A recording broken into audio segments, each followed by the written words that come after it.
Welcome to another insightful experience on Celeb Biz with me, Amele Josu, and today we delve into the life and career of a man who's traversed music, corporate branding. I mean, you just name it. Back in the day, if you've heard this song, I don't know how to sing, but I'm going to try. He goes like, "Baby, baby, I want you, I need you." Along that line, yeah. So he was once a musician. He's a musician, a dancer who is now a corporate figure. I'm talking about none other than Daniel Kojo Soboh, who is the CEO and founder of Carbon AV and EMY Africa. Kojo. So I mean, what the history? I know. I tried going back in the day. What the profile? Thank you so much. Kojo, you're a big man. Once and you said I was a musician. No, I am you a still musician. once a Because musician. once a musician, Always a musician. musician. It's a talent. It's a talent. Which Indeed. doesn't go away. So yes, Indeed. even though I'm not doing it like I used to, I can still sing. Yeah. Yeah. Sitting back, I'll say that your journey has been an insightful one. I can't help but just feel proud. No, Right. I mean, I know Kojo Soboh. Yeah, it's a bragging right. Right. But Right. let's touch on your transition from music and to becoming a successful businessman who now owns Carbon AV, EMY Africa, being touted as one of the most prestigious award events in this country. That didn't come by. It wasn't a walk in the park. I know, right? I can imagine. It wasn't. It's no mean feat. No, it's not. It's not. So just tell us, how did that shift happen, moving from music to the corporate side? Okay, so I'm an all-round entertainer, and I have always had the gift of putting events together, or organizing people. Right from a very young age, when we lived in Bugoso, my dad is a geologist, so he was a chief geologist at the Bugoso gold mines at the time. So we lived in a very nice estate. And I remember I used to organize Christmas parties, bring people together. I've always had that gift. And so, right when I was in SS, St. Augustine's College, I was organizing stuff. When I was in the university, I was organizing stuff. So it has always been with me. So when I was doing music, my uncle at the time, opened a company, and it was an advertising company. It's defunct now. And then they didn't have an event wing. So I spoke to him, like, you've created this advertising company. Let's create an event wing and put me in charge. I mean, he was hesitant at the beginning because I don't have any formal experience in event management.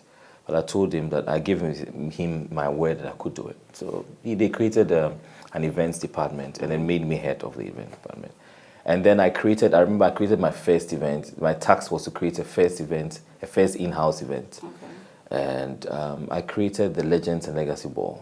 Oh, so that Remember, was you? the La Ball. Yeah. That was me. I was behind the scenes, so Yeah, people did not really know So I created the Legends and Legacy Ball. I remember, I had a lot of hesitation, this will not work, but I had to defend it. And I had to organize it as well. So right from conceptualization to planning and putting the event together was me. I led the whole team. And that event, remember, some 10 years ago, was the biggest event of the year. In terms of setup, experience. I remember our tickets played music. I've always been very particular about experience. For me, the experience begins with the invitation. So if you've watched me with every invitation that I've put out for any of my events, it tells a story. This year, my invitation was a bow tie, a black bow tie. Indicating the dress code? Thank you. So if you don't have a bow tie, I've already given you one. That's where it began. But I had always done events when I was in school, when I was young. But doing it commercially or professionally was when I started with Imagine Advertising as the head of events, and that event was everything. I remember we had the Rollins, may God bless his soul, and then Anakunedu, they had this dance that became an international news. Yeah, I remember. I think, BBC even covered it and all that. So that event was, and I also built I remember that event, I built a double-decker stage. It had never been done at the conference center. Yeah. Yes, when I wanted to do it, I had a lot of technical people saying it can't be done. And for me, what I hate in this world is telling me that it can't be done. I will show you that it can be done. I know, right? And so we did that, and it was really successful. And then we went on to do a lot more successful. You know, remember Ghana Stands in Worship? Yeah. At the stadium. Yeah. The best gospel event that has ever happened in this country. I mean, I produced that as well. Yeah. So all those were trainings, were times when I was honing my skills and growing, and you know. And I left that company and then formed my own company, which is the Cabo Navy. Okay. And the rest is history. We've done so many great stuff. I have so many good clients that I do stuff for. And then the EMY Africa as well. And as you rightfully said, we produce the most prestigious awards, not only here in Ghana, but you know, Africa now, but across Africa. It has always been Africa. Okay. Because it's EMY Africa Awards. Anyway, yeah, that's you get true. what I mean? We are living by its name.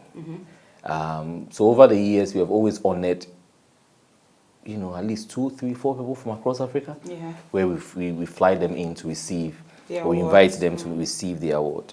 But it was this year that we decided to do an out of Ghana event, and that's why people are saying, "Oh, now it's Africa." It has always been Africa, Yeah. but we needed to incubate it for a while before we would move out. But we had always invited people to come to be part of it. Awesome. I mean, we're going to delve more into the EMY Africa journey, but before that, so before joining Imagine Advertising, were you already part of Rana, the music group? Yes. So it was music first before. It was music first. Okay. Yes, right after school, I you know, right after university, I just started doing music.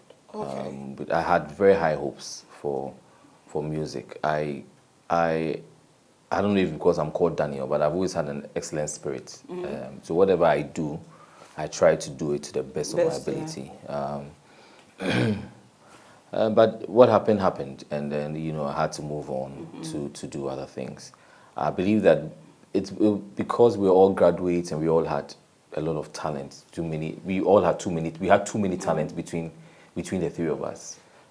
Kobe had his own dreams and visions, There's Kofi. and there was Kofi. So working together was hard because even though we all wanted to do music, we also all wanted to also do other things. So finding time to do music was hard, and sometimes you know you just had to go. We just had to go our separate ways and then focus on the other things that we wanted to do. Yeah. I see. So for you, it's 2 companies you have to your name, Cabo Navy, EMY Africa. So how does your experience from the entertainment industry inform how you manage or go about these events and things? So I always tell people that life is, everything you go through life is meant to build you. You know, sometimes we go through failures, we go through heartbreaks, we go through disappointment. Some of the experiences that we go through, at the time we don't understand why we go through those things, but they are God's own design, God's own way of building us up, you know, and equipping us for our future endeavors. I understand performance based on, you know, being in a group with Rana. I understand performance and entertainment. I understand how an artist should be able to entertain. And so you can speak to any of the artists that I've built on my show. I know what I want from the artist. Sometimes I even select the music and send it to them. That is the song that I want. I engage stylists. So whatever you see on my stage, it doesn't just happen. I just don't leave it for the artist. Creative direction. Direction comes from us. So we tell you we want this, we want that. This is the music we want to. You know, if you saw the performances that we had at the EMY Awards, for instance, you saw Famille, you saw a fierce performance. You saw all those things. Every single thing was produced by us. So we do it, you know, with the musicians. We tell you exactly what we want, and you do just that, you know, for us. So it has helped me to understand, to be able to delve in the mind of the musician and to be able to produce a performance that fits the event or the show that I'm producing. Yeah. So it's been helpful. It's been helpful. So, I mean, you being an entrepreneur, you know the need for building a social capital is really valuable in the field you find yourself in. But then, how have you managed to build your social capital to that level, bringing all the big names in Africa to converge in one auditorium for your awards? How has the networking been like? How do you find yourself in these places? What do you do?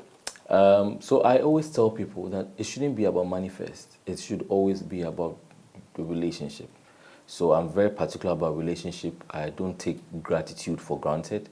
So whoever does anything for me, I try to be grateful, for you to see that I'm grateful. And then again, we have also built a brand that is very, has become a very respectable brand. People like to associate with great stuff. People like to associate with success stories. Yeah. So for me, I see the EMY Africa Awards as a hen that lays the golden eggs.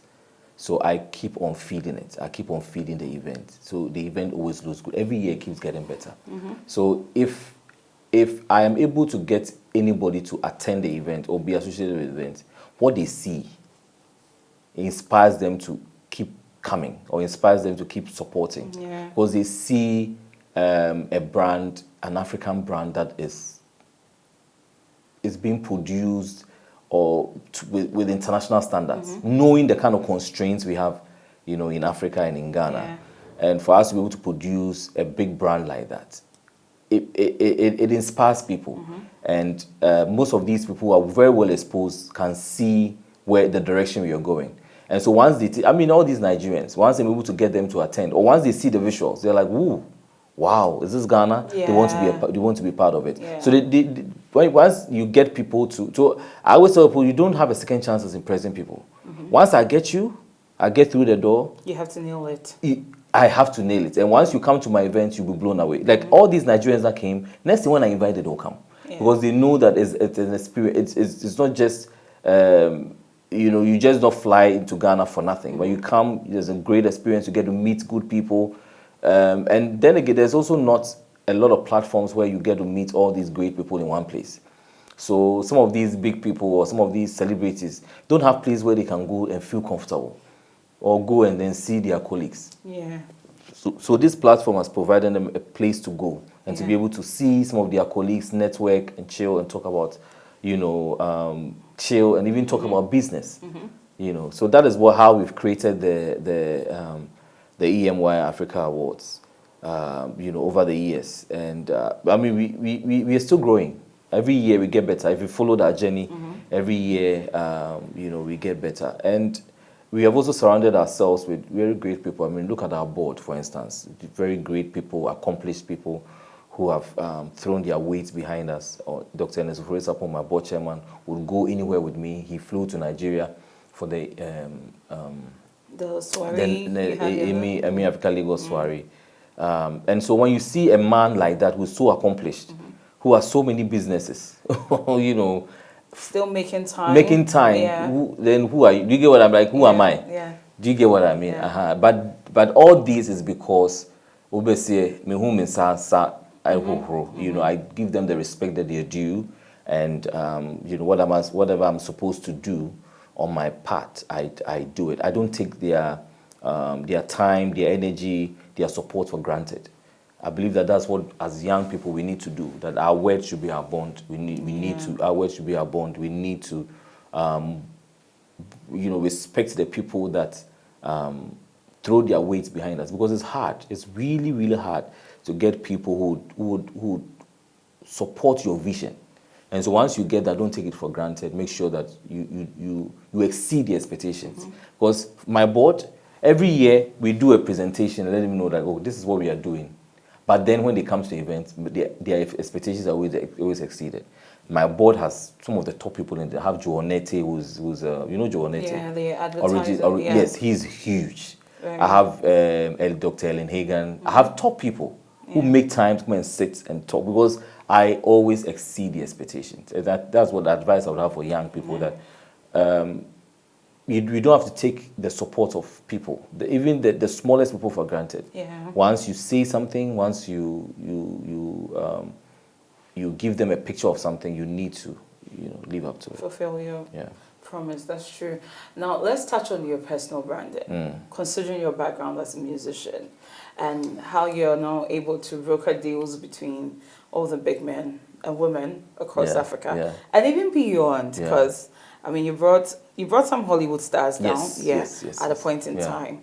That was a Carbon AV initiative, right? Yeah. For the awards? No.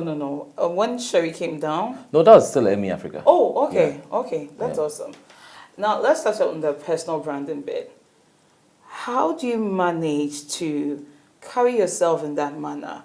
Because I mean, when someone hears, oh, Kojo Soboh, let me say Kojo Rana, a musician, well, what good can he offer? What does he have to tell us? I mean, gaining that respect, you talked about not taking anything for granted and showing gratitude. But your personal branding, for all these years, how have you managed to sustain it? Because when Kojo Soboh's name comes to mind, okay, you hear, I mean, two things. There's that word classic. You branded yourself as a classic man. And then there's professionalism. Yeah. Yes. How did you manage? I think that it's innate. I've always had everything that I told you, that I have the spirit of excellence naturally. The way I carry myself, the way I dress, the way it comes to me. It's not something that I learned. It just came to me. And I think that maybe my upbringing also helped.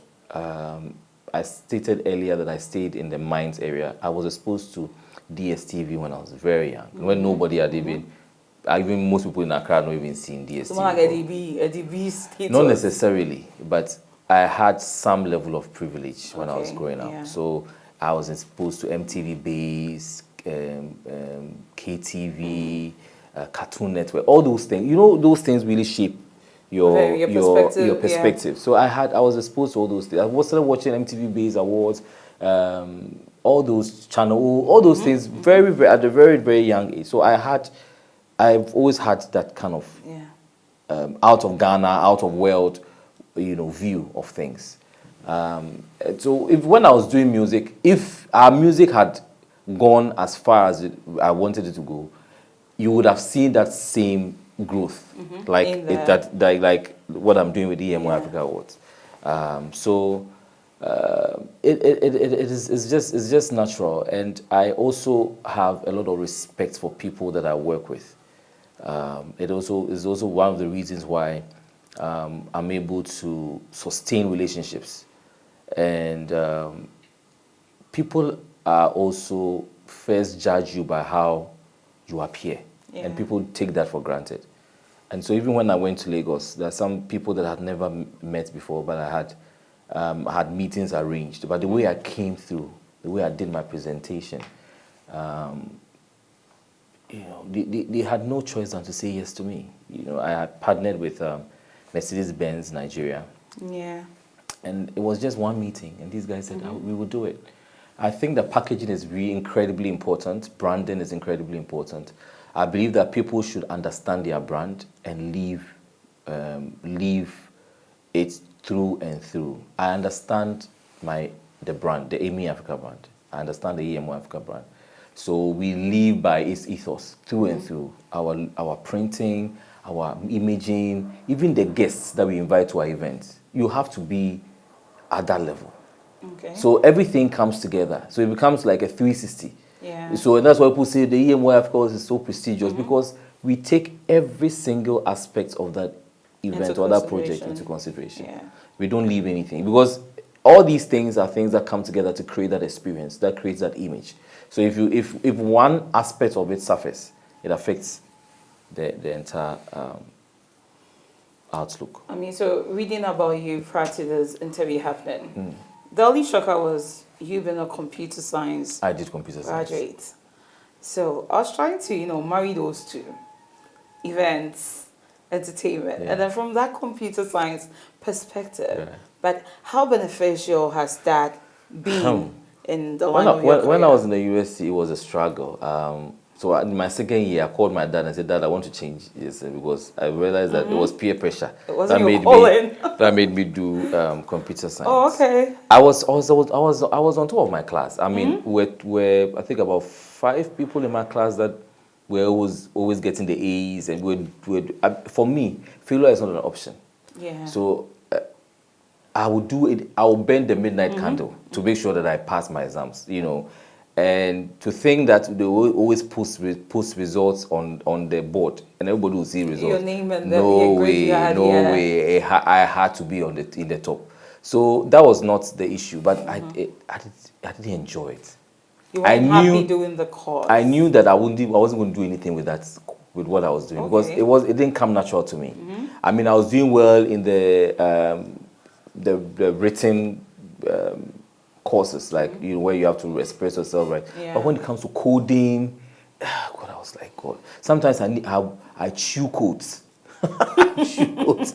And once I get to the exam, so I write what I've chewed, and then when I look at the question, I'll just put the X and Y just so I pass.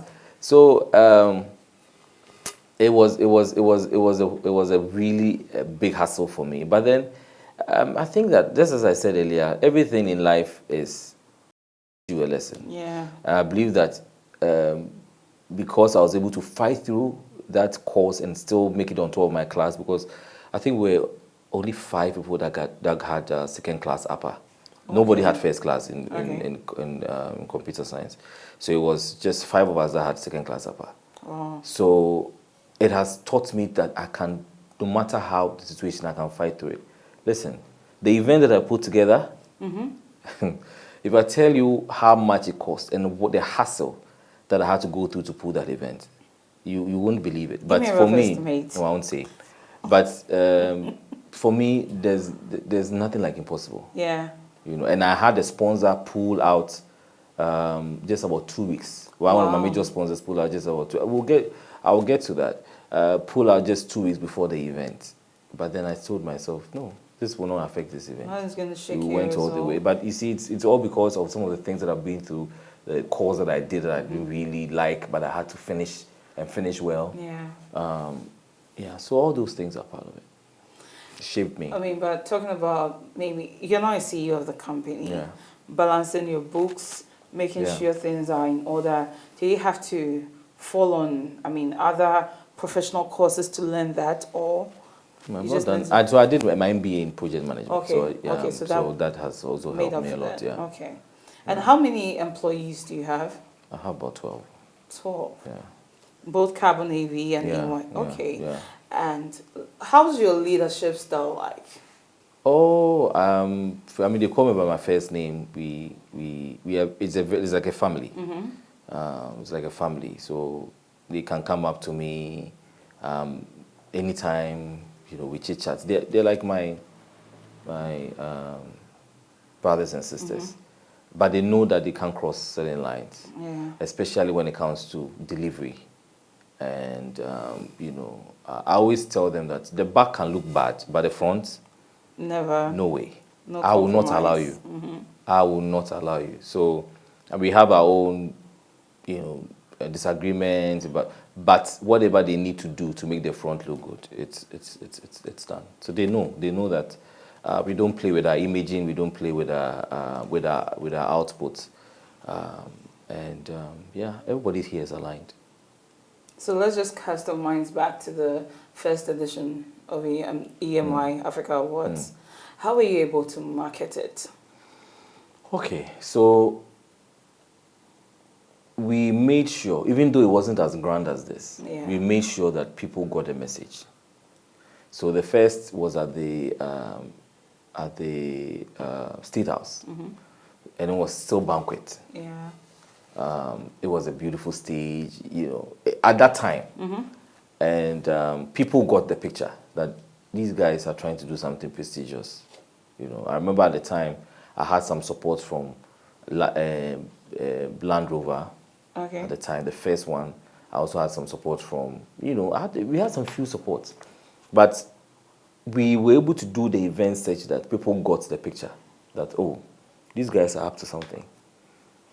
So I always tell people that no matter how small you start, let people get the picture, because definitely anything grows. But once the foundation is good, people would get it. And the kind of people that we even honored at the first event, set the tone Okay. for subsequent ones. Because sometimes you go to people and say, hey, why no honor Neda, or who has received this award? Once you When start you mention the names. mentioning names, it becomes an easy, Yeah, it resonates. an easy conversation. I mean, you talk about the fact that EMY Africa was, let me see, started to celebrate men. Yes, to create that impression that there are men who are excelling and need to be celebrated. I mean, looking, editions, 8 years right? down the line, 8 years down, yeah. I mean, looking at it, have you really been able to achieve that aim of painting that picture about men in society?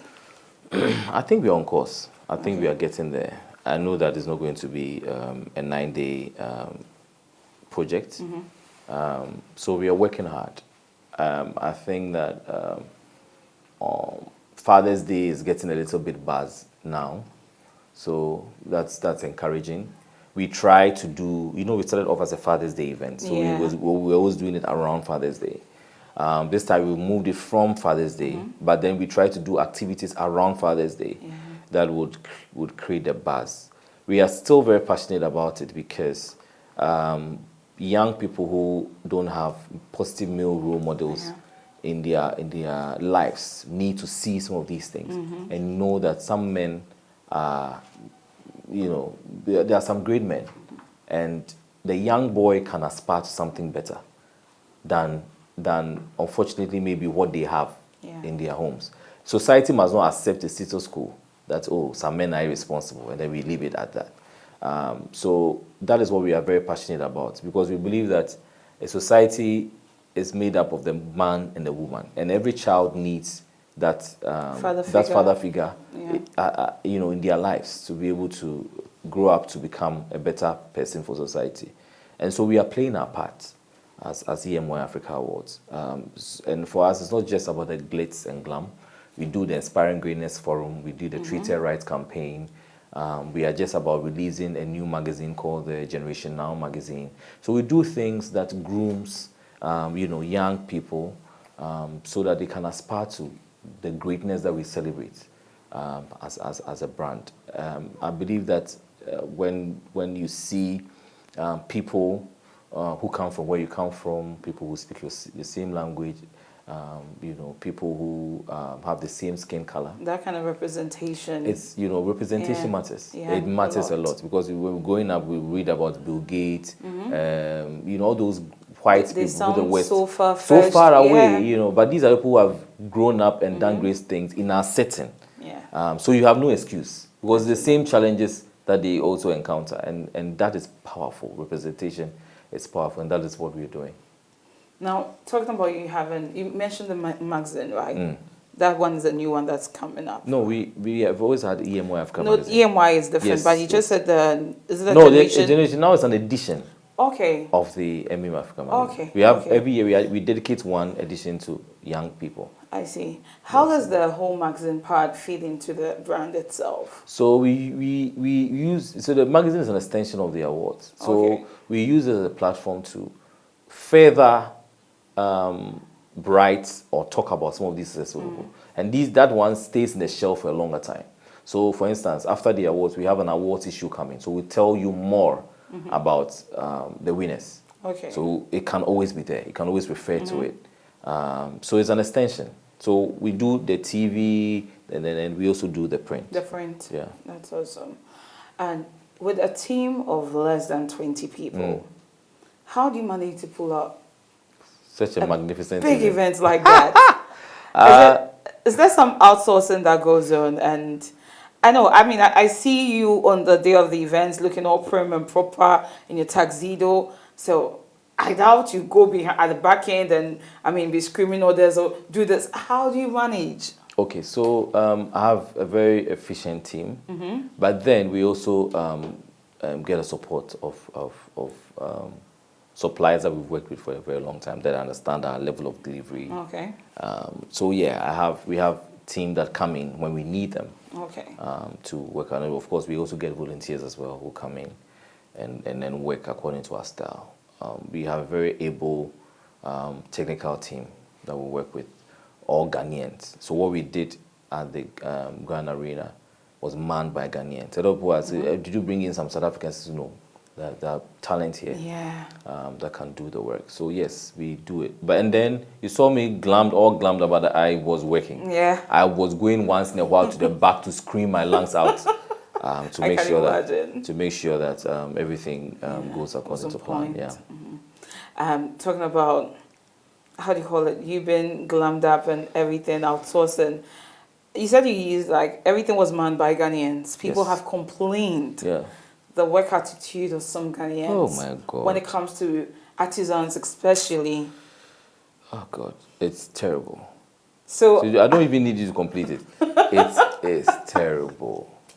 It is terrible. So you need to micromanage every single thing, because the very moment you take your eyes off, that's when the guys are messing you up. Something's going wrong. It's terrible, and you are just one person. You can't be everywhere. Yeah. But then, unfortunately, you have to be everywhere in order to achieve that kind of excellence that we achieve as EMY Africa Awards. Fortunately, I have some great ones, great guys, who always come. Somebody like Tony Tometi, you can sleep.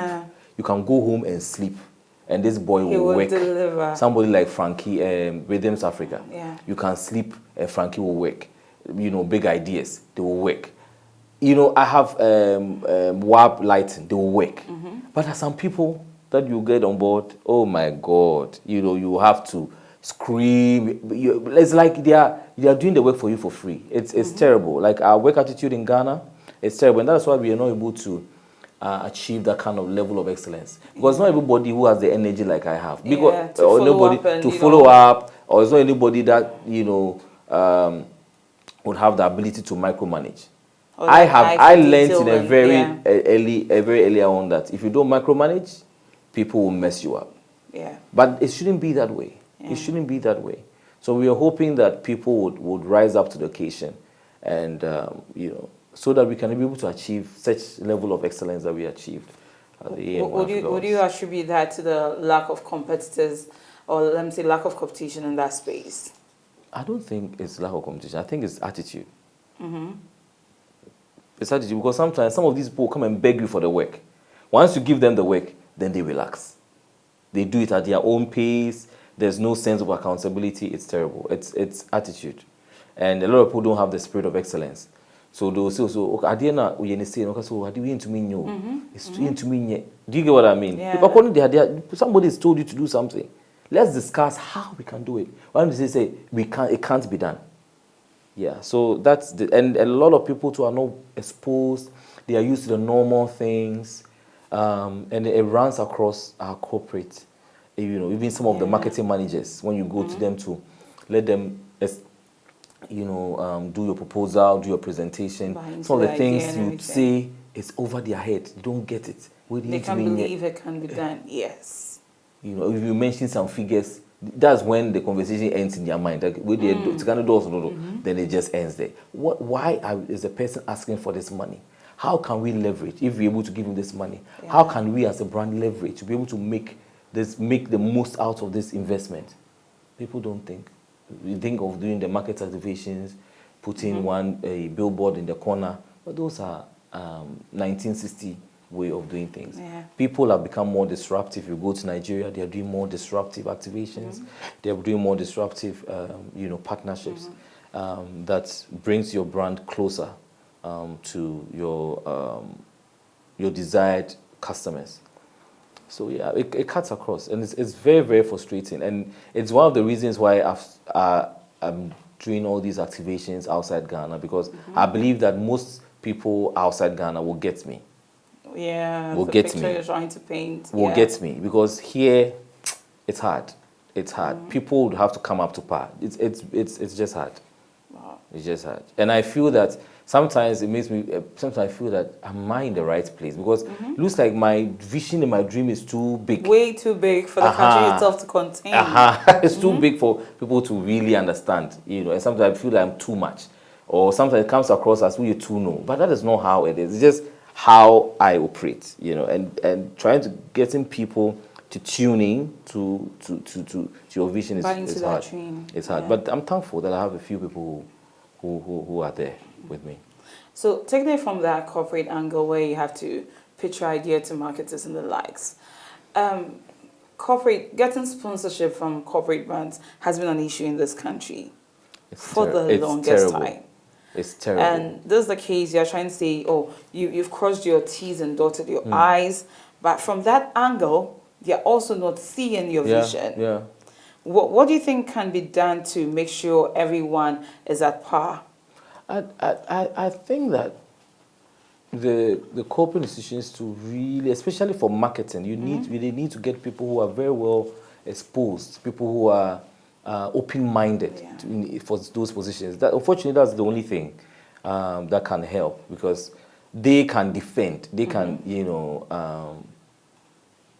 let the brands understand that this is the direction that we need to go. As far as we can only do our best, do our projects. And for me, nothing discourages me. If you're a corporate brand, you're coming along, fine. If you won't come along, I'll still do my events and do it to the best of my ability.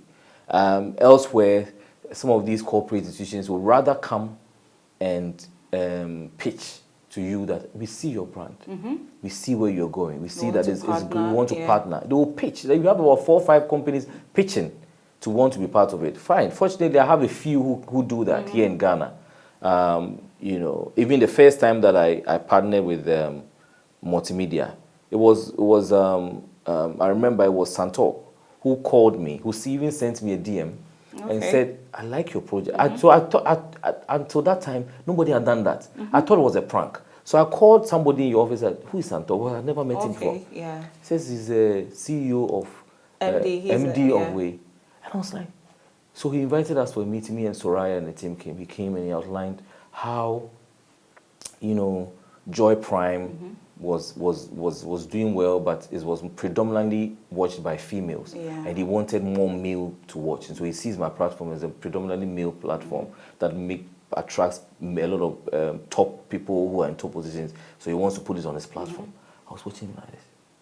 This is someone a serious marketer. This is someone who gets it. Yeah. So if you get a lot of Santox in corporate institutions, why would people who are doing great things suffer? They also not, because they would understand that what this guy is doing is in tune with our vision. So let's partner with him. Santox made everything so easy. I didn't have to, he understood that the brand, he needed the brand. Yeah. Do you get what I mean? Yes. That's what, because as for us as creatives and as producers, what we can do is to produce our content. Dream big and then make it happen. Yes, and then you have to plug in. Yeah. The Grammys, the Oscars, they are bids. People are bidding to be part of it. Yeah. People are, what's the word they used to call it? There's a word. But the corporates, the media houses give them a lot of money to carry the event. Yeah. So that the producers can just go ahead and just do the event. But unfortunately, that's not the case here. So it makes it really, really, really, really hard. And that's why sometimes people will start and they'll fall by the roadside or they'll compromise along the way. And then, the event loses its value and all that. I don't blame them. It's really, really, really, really hard. It's really hard. That's true. And most event organizers have bemoaned the lack of venues in this country. For you, who's so big on the experience scape, does this also pose as a worry to you? Yes, we have a lot of challenge with space, but thankfully we have the Grand Arena now, which is a big space, where you can do just about anything you want to do. My event was in Kempinski for a very long time. I had to move it to Grand Arena because of space and the kind of experience that I wanted to. The kind of set that I did at the Grand Arena would sit in the whole space of Kempinski, the whole space. So I had to move. So we need a lot more of the Grand Arena, a lot more. The share size, the scale, we need a lot more of those venues so that at a given time, 4 or 5 big events like the EMY Africa can happen in the country. Yeah. That's cool. Now let's talk about the micromanaging aspect. Someone will say, why don't you delegate? You have a number of people. Is it that, do you have that kind of OCD where you want things to be done your way? And because of that, you can't delegate and, just let people handle and you can just sit back and look on? Okay, so I always delegate because, Okay. of course, I can't do everything. Yeah. But my dear, when you delegate, I've done it before. There are times when I've delegated and people have just messed me up. And they will just walk away and you have to deal with the client. Yeah, that's They will true. walk away. And what's worse is that they will even come and demand for the money. That this is what we agreed and you have to pay them. Yeah. So I've learned that it's not that I don't delegate, I delegate, but I will micromanage you. I will look into everything that you're doing to make sure that it's at par with what we want to deliver. Because once with the micromanaging, people still disappoint me. Imagine if I don't micromanage. Imagine. Exactly. It's not the best thing. I don't enjoy doing it because after every event you get so drained, you're so tired because you have to make sure you look everywhere. But until people rise up to the occasion, you keep on doing No that. option. I'll tell you, a lot of people want to achieve the level of success that we achieved, but they are not able to because they leave things for other people to do and they don't supervise them. They will let you down. They will let you down. And EMY Africa, Yeah. there's no open voting. There is. It happens. There's voting for 5 categories. Okay. We have the 5 competitive categories: music, actor of the year, discovery of the year, design of the year, and I think there's the last one. There's only 5 that Okay. we sports that we vote for. Okay. But all the others are competitive, honorary. Sorry. Yeah. Awesome. So that's another way of you recouping your investment. It's through free. The voting is even free. Yeah. So funding, Sponsorship. solely sponsors. Yeah. Wow. Sponsorship. Interesting. And then some individuals also throwing. Of course, that is also falls under sponsorship. So. Awesome. So what would you say are the key ingredients, or let me say, elements for organizing successful events? I think that the first thing is you need to understand your brand. Is it an exclusive brand? Is it a brand for what is your brand? Once you understand your brand, you know what to do. Your brand, your communication, your creatives, how to put the event together. It becomes natural. And people would just follow it because they get it's a story. Does the story make sense? It does. So the story must make sense. For us, it's an exclusive brand. It's a premium brand. So everything about it should scream premium. Our presentations, our creatives, our communications, where we host the event, who gets to attend the event, our setup, our stage, everything should culminate into that premium experience. If you're doing an event that is for the masses, you're going to do an event for the masses, you can decide, okay, I'll do the event in Choco, I'll do this kind of stage. That is the kind of event. So you shouldn't compare apples to oranges. You get what I mean? So, but wherever your brand sits, do it and do it well. Understand your brand, you do it and do it well. And we also need to respect the people that we work with. We need to have create very good networks, very good relationships, because that is what you fall on. When all the money and the resources are not there, you fall on relationships. Because I tell you, I have very good relationships. So sometimes I might not pay as much as you were supposed B to. will pay. Because the people that I work with enjoy working with me because I am respectful first and foremost. I show gratitude at the end of the day. And then whatever agreement I have with them, if it's X, I make sure I fulfill it. So we need to build good relationships, good networks that we can fall on. So for me, it's not even just about the people I work with. It's the people that I honor, the kind of successful, great people that are in my space that I keep on falling on, or they keep on coming. And what's that philosophy that guides you? The philosophy that guides me is that if it must be done well, or go home. Come correct or don't come at all. Yeah. So even my invitation, I told them that if you better come dressed well, or go home. You're not going to be allowed to. I can imagine. Did you see the dresses? Did you see it? I mean, that we are having we are having a serious time because we need to release the top 10 best dressed male, best dressed and you female. can't settle. It's looking more like a Met Ball sort of. I am telling on you, a different level. it's a different level. So I mean, however you position yourself, people would regard you that way. So when people come into the EMY Africa House, they need to come correct, or they have to come correct. They know that they have to come correct because we need Beguase. Yeah. You feel out of place. Yeah. So considering all the standards you set, where do you see the EMY Africa brand in the near future? Our goal is to become the most prestigious, awards in Africa, where everybody across Africa would want to fly in and be part of the experience. And we have a lot of offshoots of the awards coming up. We've thankfully been able to do the soirees. So the soirees are going to be road events, pre-road events for the awards. They'll be moving across. Yes. So we're doing. Nigeria is constant now because we have so much love from Lagos that we want to keep it there, and then we also do across Africa. So we can very soon you see that in South Africa, in Kenya, in Rwanda, and then we also have the Men of the Year party, which is every year. We have the Greatness Walk, which is every year. We have the Inspiring Greatness Forum, which is every year. We have an expo. Coming up early next year. People should watch out. If you have any great brand that is a premium brand, that is a platform that you have. We already have people in our DM saying you should do an expo for us to come.